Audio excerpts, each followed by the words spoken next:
지난 화요일이 현충일이었습니다. 아침에 일어나서 새벽 예배 갔다 오고 그 다음에 태극기를 조기로 개항하고 오랜만에 가족과 함께 아침을 먹고 딸 아이와 함께 이제 자전거 타려고 나갈 준비를 했어요. 하도 자전거를 안 타가지고 자전거 바퀴에 바람이 하나도 없어가지고 열심히 펌프질을 해서 자전거 바퀴에 바람을 다 넣고 그 다음에 아이는 선크림을 바르고 저도 장갑을 끼고 머리에는 헬멧을 썼습니다. 제 머리 사이즈가 생각보다 작아요. 왜 웃으시는 거예요? 다 준비를 했어요. 선크림 다 바르고 아이가 다 준비했어요. 이제 나가려고 하는데 문 열어놓고 나가려고 그러는데 아내가 한마디 합니다. 비 온다. 비가 와서 이제 나갈 수 없다는 말을 우리 아이가 듣고 나선 심통이 났어요. 짜증이 났어요. 얼굴에 실망이 막 써있어요. 왜 비가 오는 거야? 저녁부터 비 온다며. 왜 벌써 비 오는 거야? 짜증을 있는 대로 내면서 다 바른 선크림을 박박 지우기 시작합니다. 투덜투덜 거리는 걸 보는 저나 제 아내가 기분이 별로 안 좋았어요. 너무 짜증을 내서 좋은 말로 아이를 타일렀는데 이 녀석이 너무 짜증난 나머지 분위기 파악을 못한 거예요. 결국 혼이 났어요. 조금 시간이 지난 다음에 제가 아이 방에 가서 보니까 자기 혼자 벽 보고 서 있는 거예요. 제가 예슬아 왜 벽 보고 서 있어? 엄마가 그렇게 서 있으래? 그랬더니 벌로다가 훈육의 차원으로 그렇게 말할 수 있으니까요. 아니 그러는 거예요. 근데 왜 벽 보고 서 있어? 이렇게 얘기하는 거예요. 나에게 스스로에게 지금 벌 주고 있는 거야. 그러는 거예요. 그래서 제가 참 어이가 없어가지고 얘들아 자리에 앉아봐. 그래서 앉았어요. 시무룩한 모습으로 저를 보고 있는 아이에게 이렇게 이야기했습니다. 얘들아 지금 우리나라에 비가 와야 되니 안 와야 되니? 여러분 비가 와야 됩니까? 안 와야 됩니까? 와야 돼요. 얼마나 많은 농민들이 가뭄 속에서 비를 기다리고 있을까? 얘들아 생각해봐. 얼마나 많은 농민들이 비를 기다리며 하나님께 기도했겠니? 그런데 비가 와서 자전거 못 탄다고 그렇게 짜증내면 될까? 안 된대요. 그러면 하나님이 싫어하시겠지? 엄마 아빠 마음도 속상하겠지? 예슬이도 엄마 아빠한테 혼나니까 기분 안 좋겠지? 얘들아 우리 하나님께 비를 내려주신 거 감사하자. 그래서 아내와 저와 예슬이가 같이 저희 아이와 함께 하나님께 기도했어요. 하나님 비 온다고 짜증낸 거 용서해 주세요. 그리고 우리나라에 비를 내려주셔서 감사해요. 예수님의 이름으로 기도합니다. 아멘. 훈훈하게 정리가 됐어요. 조금 있으니까 비가 멈춘 거예요. 야 비가 멈췄다 나가자. 그래서 자전거를 빨리 챙기고 나갔어요. 아파트 현관 앞에서. 그런데 비가 또 오는 거예요. 속으로 생각했어요. 하나님 분위기 좋게 다 만들어 놓고 이제 나가려고 그러는데 왜 또가 비가 올까요? 속으로 그런 생각을 잠깐 했어요. 어떻게 해야 되나 고민이 됐어요. 근데 가만히 기다려 보니까 빗줄기가 금방 약해지더라고요. 금방 비가 멈췄어요. 다시 나갔어요. 자전거를 타고 한 10m쯤 갔는데 빗방울이 굵어지는 거예요. 큰일 났다. 너무 당황스러운 거예요. 근데 우리 아이가 짜증 냈을까요? 안 냈을까요? 안 냈어요. 비가 오지만 비를 맞지만 그냥 들어왔어요. 들어왔는데 다행히 빗줄기가 다시 약해져서 함께 자전거를 타고 놀았답니다. 물론 중간중간에 비를 맞긴 했고 우리 아이 자전거 잡아주느라고 제 허리가 아프긴 했지만 즐거운 시간을 함께 보낼 수가 있었어요. 해피엔딩으로 끝난 이야기입니다. 여러분 제가 이 이야기를 여러분에게 하는 이유가 있습니다. 소풍을 가거나 바깥에서 놀고 싶은 아이는 하나님께 기도합니다. 하나님 비 오지 않게 해주세요. 그런데 농사를 짓는 어른은 때에 따라 비가 필요하기 때문에 하나님 비를 내려주세요 기도합니다. 하나님은 어떤 기도에 응답하실까요? 비를 내리셔야 될까요? 비를 내리지 말으셔야 할까요? 여러분, 각자 우리는 자기 사정에 따라 기도합니다. 네, 하나님은 선하신 주님의 뜻대로 응답하셔요. 우리 하나님께서 선하신 주님의 뜻대로 여러분의 기도에 응답하심을 믿으시기를 바랍니다. 우리들 나름대로는 주님, 이것만큼은 꼭 들어주십시오라고 기도하고 있는 기도의 제목들이 있어요.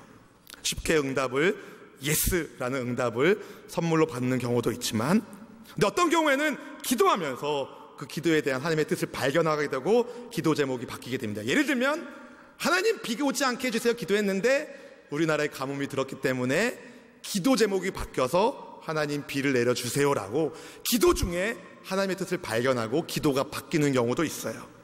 그것도 응답 가운데 하나입니다. 또 어떤 경우에는 하나님이 기다리라고 말씀하세요. 기다림을 응답으로 주시기도 합니다. 응답, 그래 들어주마, 기다려봐, 이런 기도의 응답은 우리가 너무 감사하고 은혜로 받아들이는데, 때로는 하나님께서 안 돼라는 기도의 응답을 주실 때도 있습니다. 응답해주마, 기다려라, 이런 거는 이해가 되는데 주님이 노하시면 당황스러워요. 어떤 경우에는 정말 주님이 살아계신 건가? 의심하는 지경에 이르기도 합니다. 주님이 살아계시면 어떻게 내게 이런 일이 있을 수 있는가? 라고 원망하며 불평할 수도 있다는 겁니다. 하지만 여러분, 지음받은 피조물로서 우리는 하나님의 크고 높으신 뜻을 다 이해할 수 없어요. 그러나 한 가지 확신하십시오. 우리 하나님은 선하신 분이시다. 우리 하나님은 좋으신 분이시다. 좋으신 하나님, 좋으신 하나님, 참 좋으신 나의 하나님, 우리의 기도를 응답해 주시는 하나님,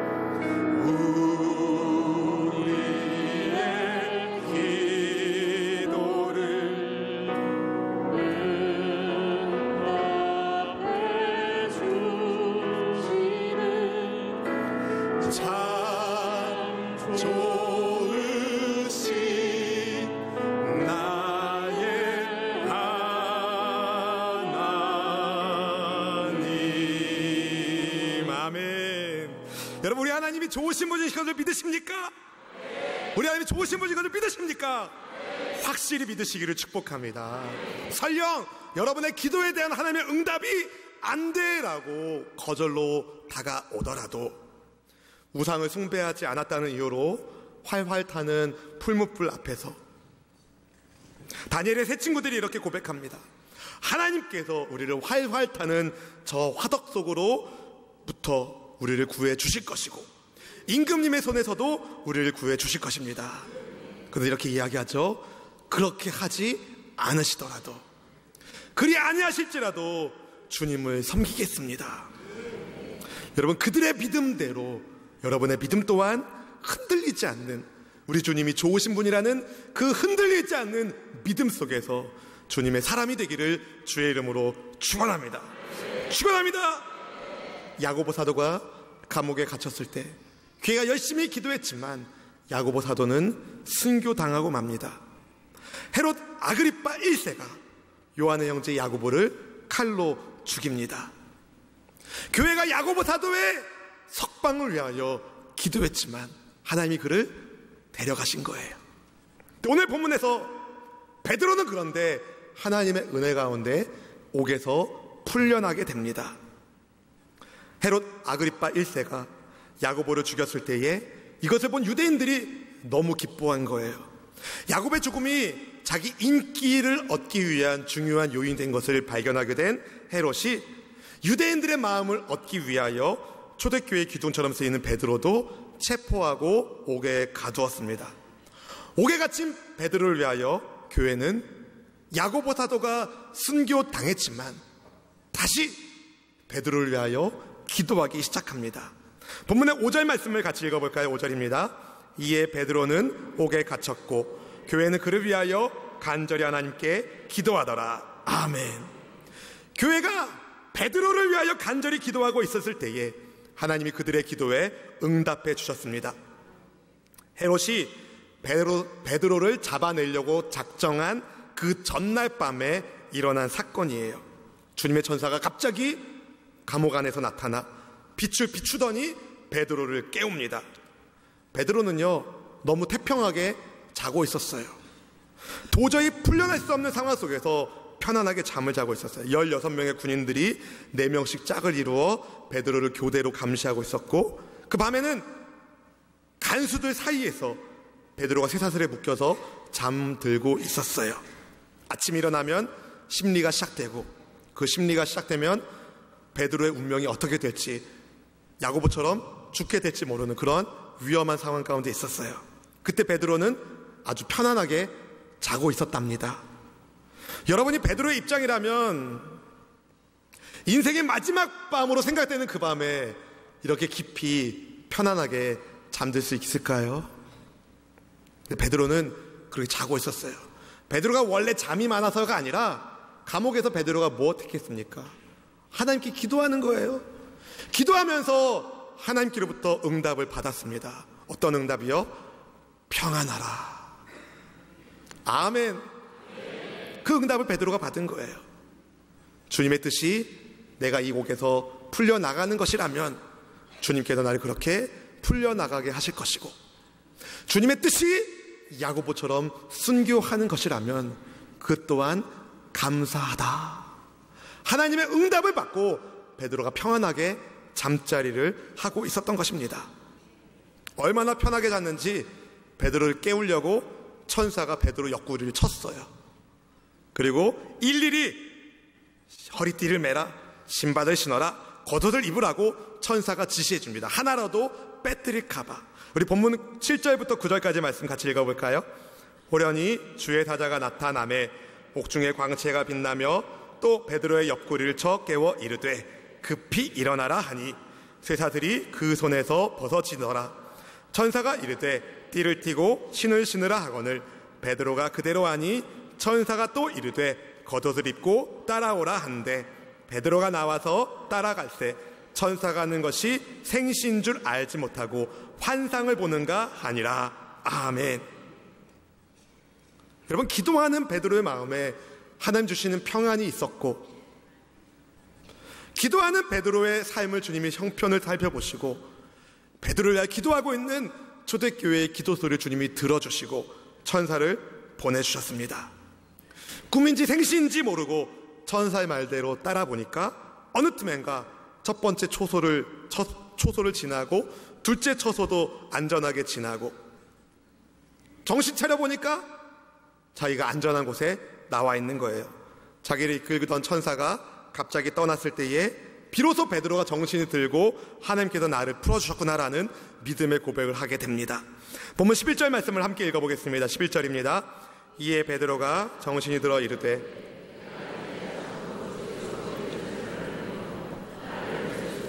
유대 백성의 모든 기대에서 벗어나게 하신 줄 알겠노라 하여. 아멘. 여러분, 이 베드로의 고백에서 우리는 무엇을 발견할 수 있습니까?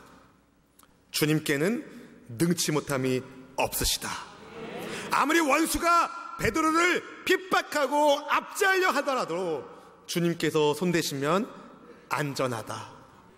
주님이 역사하시면 안전하다. 그걸 베드로가 믿음으로 고백합니다.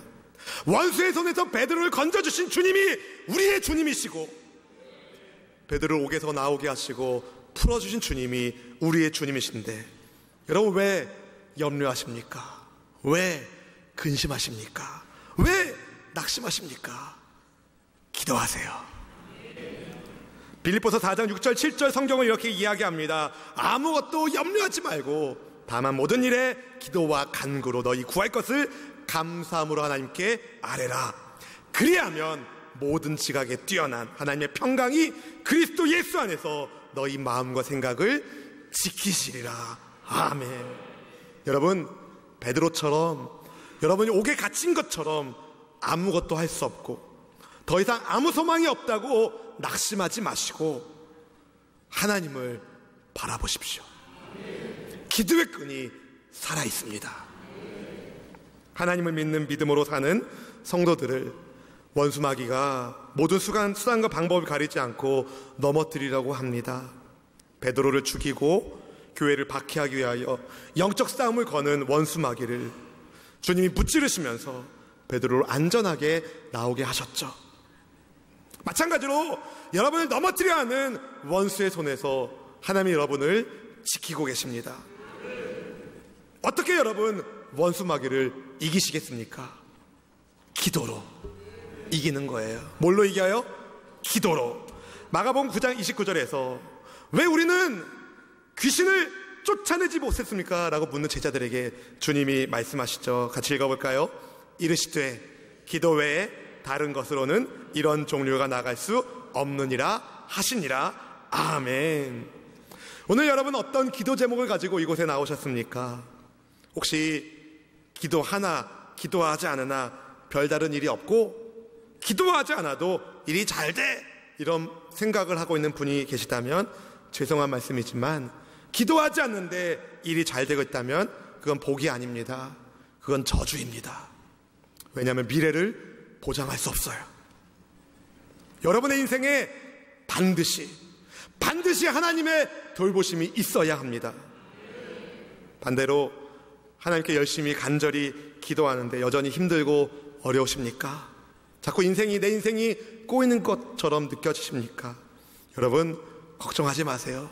주님이 다 알고 계시고 주님께서 가장 좋은 방법으로 여러분에게 응답하여 주실 것입니다. 주의 뜻대로 구하면 반드시 응답을 받습니다. 아멘. 하나님의 돌보심을 깨달은 베드로가 지체하지 않고 성도들이 모여있는 곳에 갔어요. 본문의 12절 말씀 함께 읽어보겠습니다. 깨닫고 마가라는 요한의 어머니 마리아의 집에 가니 여러 사람이 거기에 모여 기도하고 있더라. 아멘. 여러분 베드로가 성도들이 모인 곳에 갔을 때에 성도들은 무엇하고 있었습니까? 기도하고 있었어요. 늦은 밤이었어요. 한밤에 베드로가 풀려났기 때문에 늦은 밤에 성도들이 모여서 뜨겁게 간절히 기도하고 있었어요. 누구를 위해서? 베드로를 위해서. 베드로가 무엇을 깨달았을까요? 내가 옥에 갇혔을 때에 주의 성도들이 나를 위하여 기도했구나. 누군가 날 위하여 기도했구나. 베드로가 죽음으로부터 안전히 풀려나올 수 있었던 것은 성도들의 기도가 있었기 때문입니다. 오늘 본문은 기도로 시작해서 기도로 끝납니다. 여러분 교회는 기도로 시작해서 기도로 마치는 하나님 나라의 교회입니다. 성도는 기도로 삶을 사는 거예요. 하루의 시작을 기도로 시작하고 하루의 마감을 기도로 마감하는, 그게 바로 성도입니다. 그렇게 기도하면 누가 일하실까요? 하나님이 일하세요. 하나님이 일하시면 되는 거예요. 되는 거예요. 여러분에게 그러한 복이 있기를 주님의 이름으로 축원합니다. 축원합니다. 베드로를 묶던 쇠사들이 풀어진 것처럼 여러분의 삶을 묶는 원수의 쇠사들을 주님께서 풀어내십니다.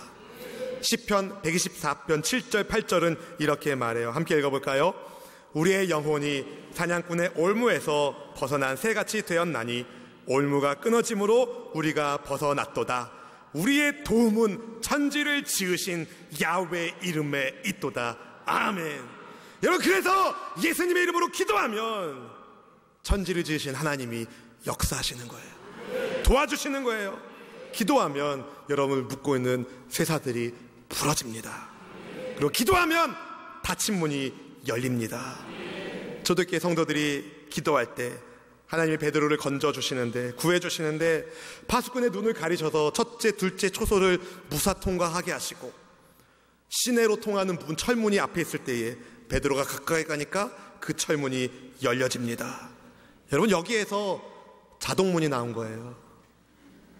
자동문. 여기서 나온 거예요. 자동문이 어떻게 열리는 겁니까? 문 앞에 가까이 갔을 때 센서가 작동해서 그 문이 열리는 거예요. 베드로가 그 철문에 가까이 갔을 때 하나님의 센서가 작동한 거예요. 열려져라. 여러분, 내 힘으로는 철문 못 열어요. 여러분의 능력으로 인생에 닫혀있는 문 열 수 없어요. 그런데 하나님의 센서가 작동하면 열려집니다. 그러니 여러분, 기도할 거예요? 안 할 거예요? 베드로가 잡혀간 위기 속에서 교회는 하나님께 간절히 기도했고, 하나님께서 천사를 보내어 베드로를 무사 탈출하게 하시죠. 베드로 스스로도 기도하는 사람이었지만 베드로를 위하여 기도하는 교회가 있었습니다. 초대교회의 특징 중에 하나는 그들이 기도하는 사람이라는 거예요. 기도하는 교회였다는 거예요. 서로를 위하여 뜨겁게 기도하는 기도의 동역자들이 있었습니다. 우리 수원수목교회도 남다른 열정으로 기도하는 교회입니다. 뜨겁게 기도하는 교회입니다. 더욱 뜨겁게 기도하는 교회 되기를 원합니다. 흩어지면 주님의 복음을 증거하고 모이면 기도하기를 힘썼던 초대교회처럼 우리 수원수목교회도 흩어지면 주의 복음을, 화평의 복음을 증거하고 모이면 함께 기도하고 예배하는 하나님께서 쓰시는 믿음의 교회 되기를 주의 이름으로 축원합니다. 여러분을 위하여 수원수목교회가 기도하고 있어요. 우리 수원수목교회는 여러분을 위하여 기도하라고 하나님이 세우신 주님의 교회입니다. 여러분의 영혼이 잘 되길 바라고, 여러분의 범사가 형통하길 바라고, 여러분의 삶이 하나님께서 복주시는 은혜 가운데 강건하기를 바라는 마음으로 기도하고 있는 수원수목교회가 여러분의 교회입니다. 여러분을 위하여 기도하는 교회가 있다는 사실을 잊지 마시고, 가지고 계신 기도 제목이 있으시면 주저하지 말고 1층 입구에 있는 중보기도함에 넣어주십시오.